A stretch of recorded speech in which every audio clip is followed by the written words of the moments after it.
Welcome to study point. Student, आज जिस topic पे मैं बात करूंगा वो है नेस्टेड लूप। ठीक है, तो सी प्लस प्लस में हम नेस्टेड लूप का इस्तेमाल करेंगे। सिंपली जो हमने लूप स्टडी किए थे उनमें for loop, while loop, do while loop, दो हमारे पास प्री कंडीशनल लूप है, एक हमारे पास पोस्ट कंडीशनल लूप है। जो प्री कंडीशनल लूप थे हमारे पास वो फॉर लूप और वाइल लूप, जिसमें पहले कंडीशन चेक होती है और बाद में उसकी ब्लॉक की एग्जीक्यूशन होती है। मींस कि उनकी स्टेटमेंट जो है, उनके ब्लॉक ऑफ स्टेटमेंट बाद में एग्जीक्यूट होती हैं जब आपके पास कंडीशन सेटिस्फाई हो जाए। अदरवाइज अगर आप पोस्ट कंडीशनल लूप को देखेंगे तो वो कम से कम एक बार तो उसके ब्लॉक को एग्जीक्यूट करेगा, जिसकी एग्जांपल हमारे पास डू वाइल लूप है। जब आप एक लूप को दूसरे लूप के साथ यूज करेंगे तो उसको हम नेस्टेड लूप बोलते हैं, राइट। तो नेस्टेड लूप को हम कितने तरीकों से यूज कर सकते हैं? नेस्टेड लूप को हम यूज कर सकते हैं चार तरीकों से। मींस कि आप फॉर को फॉर के साथ यूज कर सकते हैं, वाइल को वाइल के साथ, और डू वाइल को डू वाइल के साथ, और इसी तरह से किसी भी दो लूप का कॉम्बिनेशन आप यूज कर सकते हैं। यानी कि नेस्टेड लूप का मतलब एक लूप को दूसरे लूप के साथ आप यूज करना है। ठीक है, तो बाज औकात ऐसा होता है कि आपके पास कुछ ऐसे पैटर्न दिए होते हैं जिसको आपने नेस्टेड लूप की मदद से परफॉर्म करना होता है। तो ऐसी सूरत में आपके पास एक आउटर लूप होता है और एक इनर लूप होता है। ठीक है, तो आउटर लूप का काम ये होता है कि वो नंबर ऑफ रोज के लिए एग्जीक्यूट करता है। ठीक है, एग्जीक्यूशन परफॉर्म करता है, जबकि इनर लूप जो होता है वो नंबर ऑफ कॉलम्स के लिए। ठीक है, तो हमारे पास सिंटैक्स है नेस्टेड लूप का। नेस्टेड लूप का जो सिंटैक्स है उसमें आपके पास आउटर लूप है, और आउटर लूप के ब्लॉक के अंदर हमने इनर लूप चलाना है। मींस के जो आउटर लूप है उसके अंदर एक स्टेटमेंट के तौर पर इनर लूप चलेगा। मींस कि ये जो इनर लूप है ये इसकी एक स्टेटमेंट कहला सकती है। ठीक है, और बताते खुद इनर लूप एक लूप है, तो इसके अंदर भी जितनी भी स्टेटमेंट होंगी वो इस ब्लॉक का हिस्सा होंगी। मींस कि ये एक सिंपल एक लूप है और इसके ऊपर एक और लूप है। मींस कि इस लूप को हमने आउटर लूप के ब्लॉक में एम्बेड कर दिया, प्लेस कर दिया। ठीक है, तो इस तरह से हमारे पास एक लूप को दूसरे लूप के अंदर आप इस तरह से यूज कर सकते हैं। ठीक है, ये हमारे पास सिंटैक्स है इसका, यानी लिखने का तरीका है, फॉर्मेट है। ठीक है, तो इनर ब्लॉक है, इनर लूप है, उसका इनर ब्लॉक, और इनर ब्लॉक के अंदर मींस के उसका इनर लूप का जो ब्लॉक है उसके अंदर जितनी भी स्टेटमेंट है वो आपने इन ब्रैकेट्स के अंदर लिखनी है। ठीक है, कर्ली ब्रैकेट के अंदर आप उसको स्टेटमेंट को लिखेंगे। इसी तरह से आउटर लूप जो है उसकी टर्मिनेशन कहाँ पे है? आउटर लूप की स्टेटमेंट के बाद। मीन के इनर लूप कंप्लीट एग्जीक्यूट होता है, उसके बाद कुछ स्टेटमेंट अगर आपने आउटर लूप के अंदर प्लेस करनी है तो वो यहाँ पे आप लिख सकते हैं, उसके बाद आपका आउटर लूप क्लोज हो जाता है। अच्छा, यहाँ पे जो इसकी वर्किंग है वो मैं आपको बता देता हूँ। वर्किंग किस तरह से है कि आउटर लूप की एक आइट्रेशन के लिए, आउटर लूप की एक आइट्रेशन के लिए इनर लूप कंप्लीटली आइट्रेशन अपनी परफॉर्म करेगा। मींस के कंप्लीट एग्जीक्यूशन परफॉर्म करेगा। अगर आउटर लूप की वैल्यू यूं कह लें कि आपके पास 1 से 3 टाइम्स है और इनर लूप की 1 से 5 टाइम है, तो इसका मतलब ये है कि आउटर की एक वैल्यू के लिए इनर लूप ने 5 टाइम एग्जीक्यूट होना है। ठीक है, यानी इन स्टेटमेंट ने 5 टाइम एग्जीक्यूशन परफॉर्म करनी है। फिर आउटर की दूसरी वैल्यू के लिए इनर ने फिर 5 टाइम एग्जीक्यूशन परफॉर्म करनी है।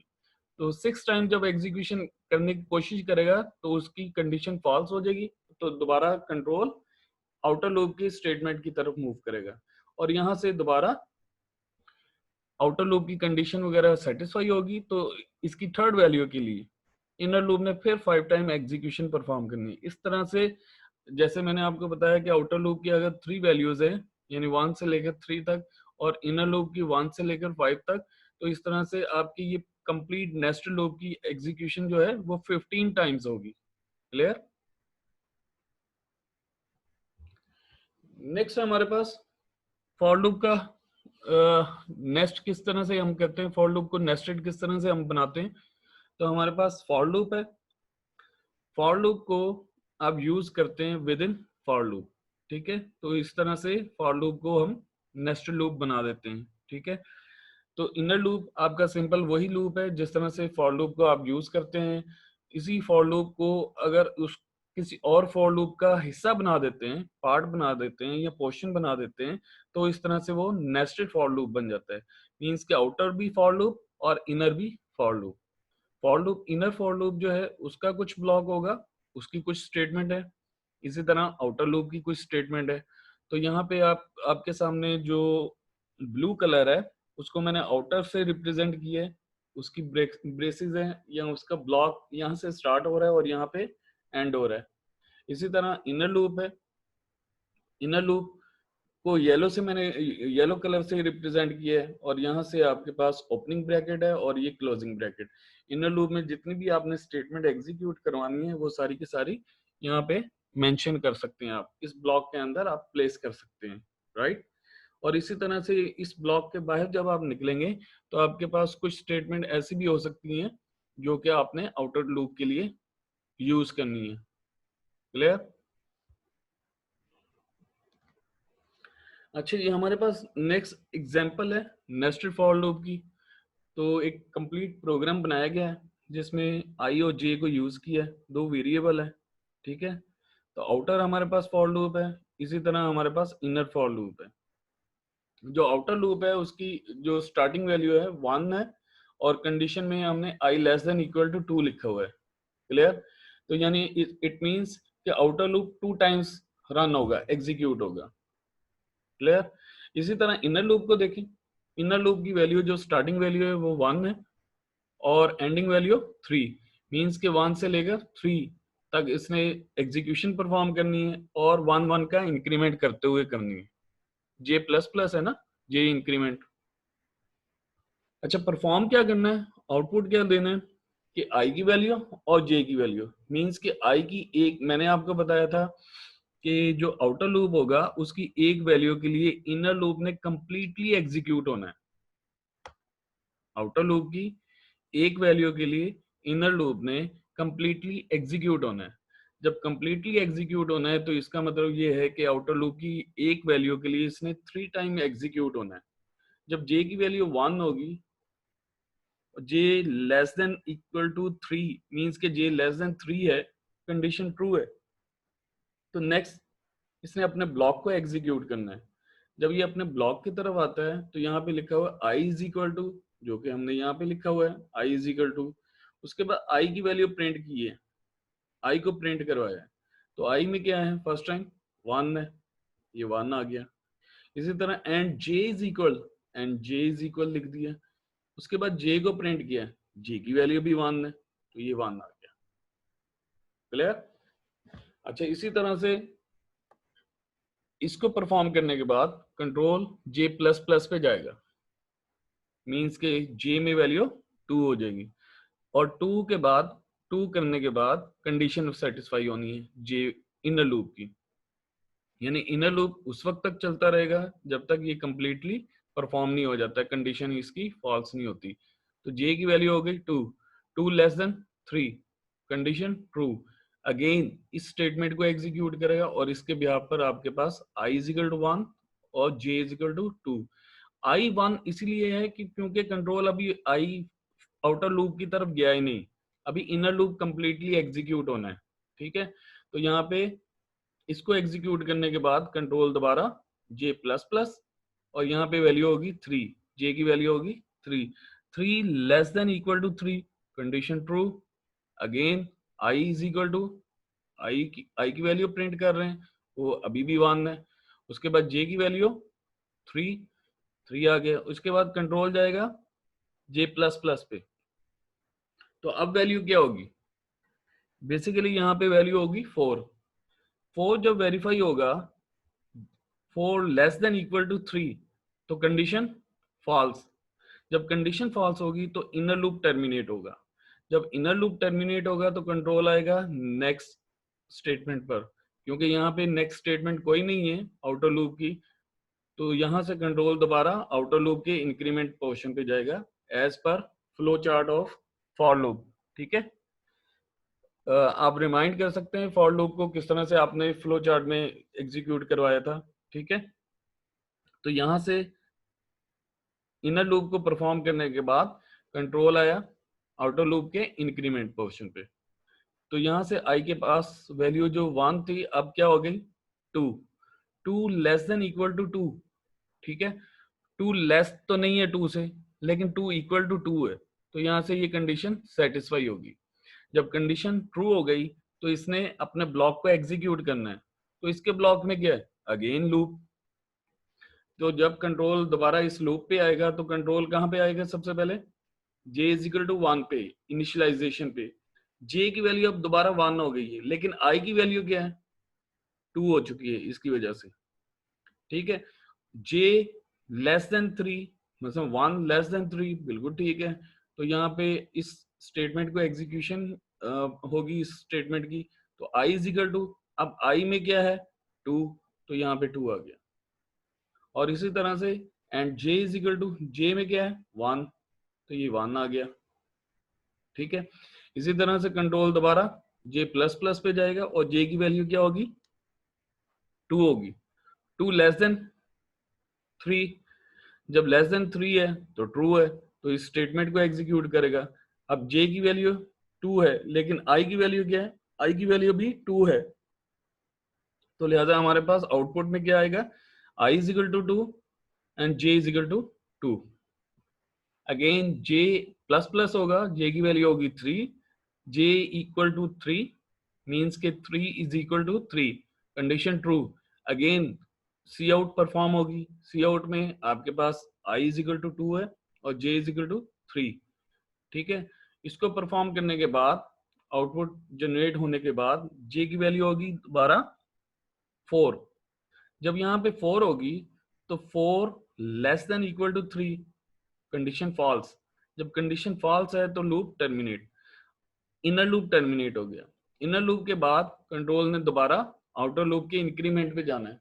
तो आई में इंक्रीमेंट होगा, आई पहले क्या था 2, अब कितना होगा 3। 3 लेस देन 2 होता है, 3 लेस देन 2 नहीं होता, लिहाजा यहाँ पे कंडीशन फॉल्स। जब ये कंडीशन फॉल्स होगी तो कंट्रोल आउटर लूप को टर्मिनेट कर देगा, ठीक है। तो इस तरह से आपके पास लूप टर्मिनेट होता है और लूप टर्मिनेट होने के बाद आपका प्रोग्राम एंड होता है। इस तरह से आपके ये आउटपुट जनरेट होता है। अगर आप यहाँ पे गौर करें कि i की वैल्यू 1 है, जब i की वैल्यू 1 है तो j की वैल्यू फिर 1 2 3, यानी 3 टाइम वो एग्जीक्यूट हुआ है इनर लूप। इसी तरह आउटर लूप की दूसरी वैल्यू के लिए इनर लूप 3 टाइम एग्जीक्यूट हुआ है, क्योंकि लूप में अब हमने देखा था कि आउटर लूप जो है 1 से लेकर 2 तक है और इनर लूप जो है 1 से लेकर 3 तक है। तो इस तरह से ये 6 टाइम एग्जीक्यूशन परफॉर्म करेगा इस स्टेटमेंट की। तो लिहाजा आपके पास आउटपुट में 6 रिजल्ट आए हैं, जिसमें आई की एक वैल्यू के लिए जे की तमाम वैल्यू चेंज हो रही है, ठीक है। इसी तरह दूसरी वैल्यू के लिए जे की 1 से लेकर 3 तक वैल्यू चेंज होती है। क्लियर। नेक्स्ट है हमारे पास nested while loop. Nested while loop का जो सिंटैक्स है उसको भी उसी तरह से हम देखते हैं जिस तरह से सिंपल व्हाइल लूप को हमने देखा था। आउटर लूप को किस तरह से लिखा जाएगा, इनिशियलाइजेशन व्हाइल कंडीशन, इसी तरह से आपके पास ब्रैकेट आउटर लूप को क्लोज करने के लिए, और यहाँ पे उसकी लास्ट जो स्टेटमेंट है इंक्रीमेंट या डिक्रीमेंट पोर्शन है, उसके बाद उसकी ब्रैकेट क्लोज। इसी तरह से इनर लूप को देखें, इनिशियलाइजेशन व्हाइल कंडीशन, उसके ब्लॉक ऑफ स्टेटमेंट होगा, उसके अंदर मल्टीपल स्टेटमेंट आप लिख सकते हैं, और जो लास्ट स्टेटमेंट है आपके पास इंक्रीमेंट या डिक्रीमेंट है। और इसी तरह से इस इनर लूप के बाहर आप आउटर लूप मींस के आउटर व्हाइल लूप के कुछ स्टेटमेंट आप यहाँ पे प्लेस कर सकते हैं। क्लियर। तो सेम उसी तरह से जिस तरह से फॉर लूप को आपने यूज किया उसी तरह से हम व्हाइल लूप को भी नेस्टेड फॉर्म में यूज कर सकते हैं। नेक्स्ट हमारे पास एग्जांपल है नेस्टेड व्हाइल लूप की, सेम एग्जांपल है। तो यहाँ पे देखें आउटर लूप में i is equal to 1 initialization, while i less than equal to 2 उसकी कंडीशन, और ये उसकी ओपनिंग ब्रैकेट और ये उसकी क्लोजिंग ब्रैकेट। इसी तरह इनर लूप में देखें j is equal to 3 while j greater equal to 1, और यहाँ पे इस स्टेटमेंट के बाद जे माइनस माइनस किया है। अब क्या किया है, जे की वैल्यू रिवर्स की है। पहले हमारे पास था जे 1 से लेकर 3 तक, अब जे 3 से लेकर 1 तक है। ठीक है, तो अब हम उसको रिवर्स करके देख रहे हैं, लेकिन आउटर लूप हमने सेम रखा हुआ है। क्लियर? तो अगर आप इस स्टेटमेंट को एग्जीक्यूट करते हैं तो आपके पास उसी तरह से आउटपुट जनरेट होते हैं जिस तरह से पहले जनरेट हुए हैं, लेकिन यहाँ पे चेंज क्या है, जे की वैल्यू जो स्टार्टिंग वैल्यू है वो पहले आएगी, क्योंकि आप जे को प्रिंट कर रहे हैं ना। तो आउटर की I1 के लिए J3, आउटर की I1 के लिए J2, आउटर की I1 के लिए J1। इसी तरह आउटर की जो सेकंड आइट्रेशन है, आउटर लूप की जो सेकंड आइट्रेशन है उसके लिए 3 टाइम्स इनर में एग्जीक्यूट होना है। ठीक है, I is equal to 2, J is equal to 3, क्योंकि हमने इनर लूप को 3 से स्टार्ट किया है और एंड कहाँ पे कर रहे हैं, 1 पर। तो 3 to 1 इस तरह से उसकी रिजल्ट में आंसर आउटपुट में जनरेट होगा। Clear? Nested do while loop, same उसी पैटर्न से आप इस सिंटैक्स को भी आप यूज कर सकते हैं। जैसे आप अगर इनर लूप को देखें तो आपके पास इनिशियलाइजेशन है, फिर डू है, फिर आपके पास उसका ब्लॉक है, उस ब्लॉक में लास्ट जो स्टेटमेंट है इंक्रीमेंट या डिक्रीमेंट की है, फिर उसकी क्लोजिंग ब्रैकेट, क्लोजिंग ब्रैकेट के बाद व्हाइल कंडीशन। अगर कंडीशन ट्रू होगी तो अगेन ये लूप एग्जीक्यूट होता रहेगा। इसी तरह से जैसे ही कंडीशन फॉल्स होगी तो ये कंट्रोल यहाँ से आउटर लूप की स्टेटमेंट भी आएगा और आउटर लूप इसी तरह से परफॉर्म एग्जीक्यूशन परफॉर्म करेगा। मींस के सेम कंसेप्ट जैसे हमने फॉर लूप के साथ देखा है और जैसे हमने व्हाइल लूप के साथ देखा है। ठीक है, तो यहाँ पे हमने क्या किया है, डू व्हाइल को डू व्हाइल के साथ नेस्ट किया है। अच्छा, नेक्स्ट स्लाइड पे हम देखते हैं जी। हमारे पास एग्जांपल, सेम एग्जांपल जो हमने प्रीवियस व्हाइल लूप के साथ देखी थी, जस्ट सिंटैक्स का फर्क है, बाकी सेम एग्जांपल है। जैसे हमने व्हाइल लूप में देखा था कि हमने यहाँ पे व्हाइल और कंडीशन लिखी थी, अब यहाँ पे डू है और जो लास्ट इसकी ब्रैकेट होती है क्लोजिंग ब्रैकेट, उसके बाद हमने कंडीशन लगानी होती है। इसी तरह ये internal inner loop, inner do while loop, और इसी तरह से ये आउटर डू वाइल लूप, और उसी तरह से आपके आउटपुट जनरेट हो रहे हैं। ओके, अच्छा जी, अब हमारे पास है कुछ, हमने पैटर्न जनरेट करने नेस्टेड लूप को यूज करते हुए। ये दो पैटर्न है जिसमें डॉलर को प्रिंट किया गया है। एक में आपके पास ये पैटर्न है, पहले एक लाइन पे डॉलर है, फिर दूसरी लाइन पे $2, इसी तरह से तीसरी लाइन पे $2, $3। जैसे जैसे लाइन इंक्रीज हो रही है, मीन्स के रो बढ़ती जा रही है, $1 इंक्रीज होता जा रहा है। ठीक है, तो पहला पैटर्न जो है उसमें क्या हो रहा है कि एक रो में, पहली रो में $1, दूसरी रो में $2, तीसरी में $3। इसी तरह से रो जैसे जैसे एक बढ़ेगी $1 इंक्रीज हो रहा है। दूसरे पैटर्न में देखें, पहली रो में आपके पास $5 है, दूसरी रो में $4। इसी तरह से जैसे जैसे रो बढ़ती जा रही है डॉलर कम होते जा रहे हैं, एक कम होता जा रहा है। ठीक है, तो हम इन दोनों पैटर्न को C++ में नेस्टेड लूप की मदद से जनरेट कर सकते हैं। ठीक है, कैसे करेंगे अभी देखते हैं। जो हमारे पास लॉजिक है वो अभी मैंने डिस्कस किया है। पहला पैटर्न पिक किया गया, पहले पैटर्न में देखें रो 1 में हमारे पास $1 है और रो 2 में $2, रो 3 में $3 और रो 4 में 4, और इसी तरह से रो 5 में $5 है।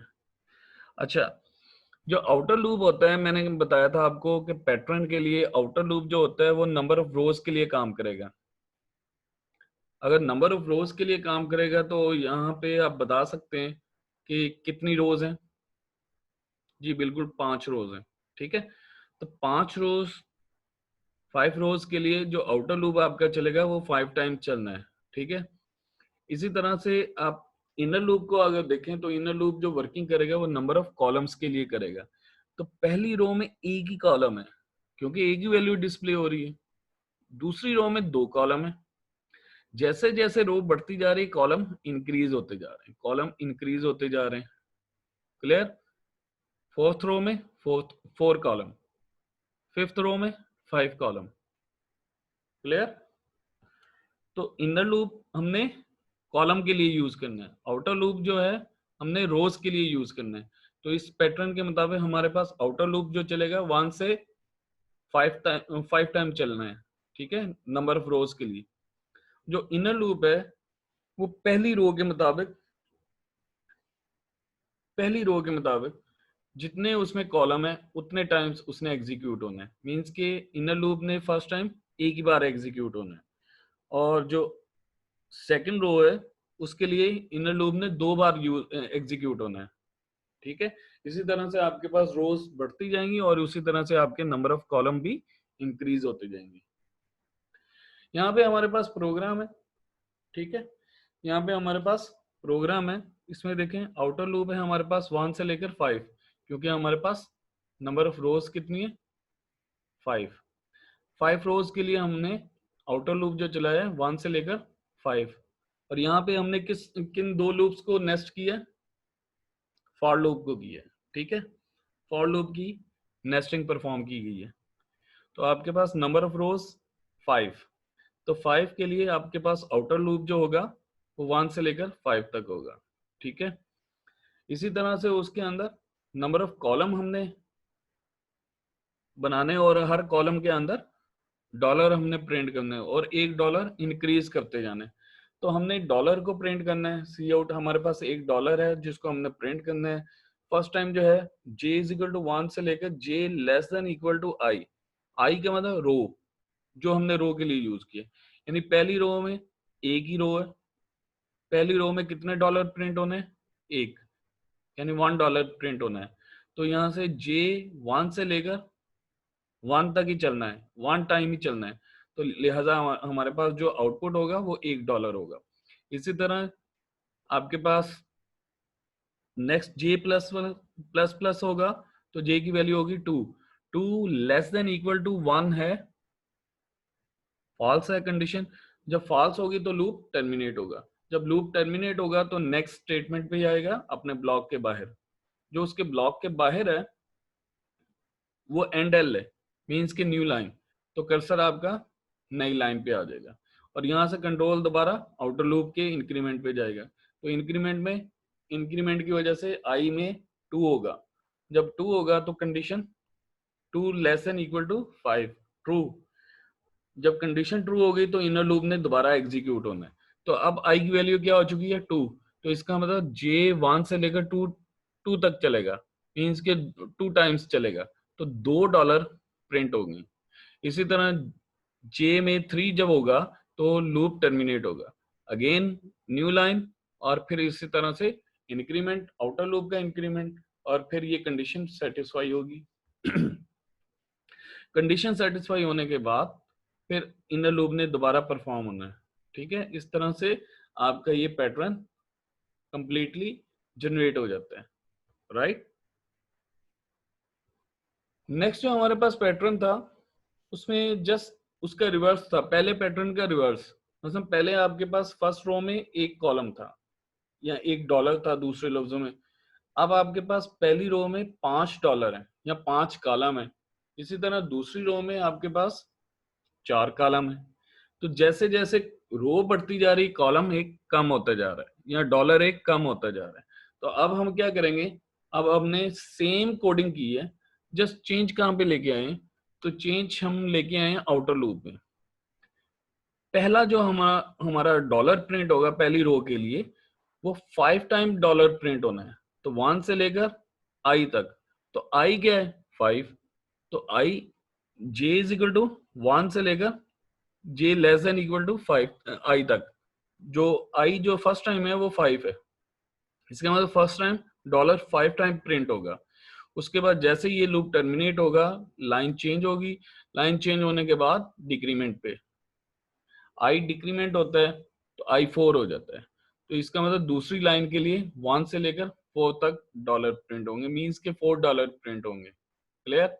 और यहां से जब लूप टर्मिनेट होगा तो दोबारा सी आउट एंडल नई लाइन, और इसी तरह से नई लाइन पे आपके पास आई माइनस माइनस है तो इसका मतलब आई पहले 4 था, अब आई आपके पास 3 है।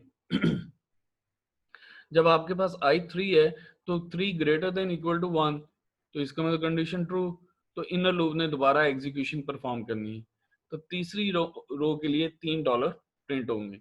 इस तरह से आपका सेकंड पैटर्न भी जनरेट हो जाएगा। तो जस्ट चेंज कहाँ पे लेके आए आपने, आउटर लूप में उसकी जो स्टार्टिंग और एंडिंग उसकी वैल्यू को चेंज किया। क्लियर? बहुत शुक्रिया। अगर किसी किस्म की कोई क्यूरी हो तो आप कमेंट्स में लिख सकते हैं। अल्लाह हाफिज।